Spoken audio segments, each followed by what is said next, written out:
ഇടിയാക്രമണ കേസിലെ പ്രതികളുടെ പോലീസ് സ്റ്റേഷനിലെ ഓണാഘോഷത്തിൽ പോലീസിനെതിരെ ഇഡി അന്വേഷണത്തിൽ അതൃപ്തി അറിയിച്ച ഇഡി അഡീഷണൽ ഡയറക്ടർ അഭിതേയ് ആനന്ദ് സംസ്ഥാന പോലീസ് മേധാവിക്ക് കത്തയക്കും. ഉന്നത സ്വാധീനങ്ങൾ കാണിച്ച് സാക്ഷികളെ ഭീഷണിപ്പെടുത്താനായിരുന്നു പ്രതികളുടെ ശ്രമമെന്നും ഇഡി വ്യക്തമാക്കി. നിയമ നടപടികളിൽ നിയമോപദേശം തേടും. ഇതിനൊപ്പം മാസപ്പടി കേസിലെ അന്വേഷണവും കടുപ്പിച്ചിരിക്കുകയാണ് എൻഫോഴ്സ്മെന്റ് ഡയറക്ടറേറ്റ്.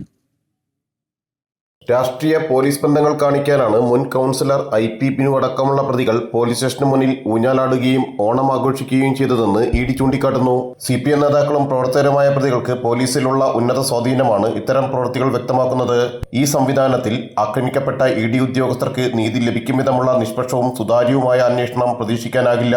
പോലീസിന്റെ പ്രവൃത്തികൾ വീക്ഷിക്കുമ്പോൾ കാര്യക്ഷമമായ അന്വേഷണം പ്രതീക്ഷിക്കുന്നില്ലെന്നും അന്വേഷണത്തിലെ അതൃപ്തി അറിയിച്ചുമാണ് സംസ്ഥാന പോലീസ് മേധാവി റവാഡ ചന്ദ്രശേഖറിന് ഇഡി അഡീഷണൽ ഡയറക്ടർ അഭിതേയ് ആനന്ദ് കത്തയക്കുക.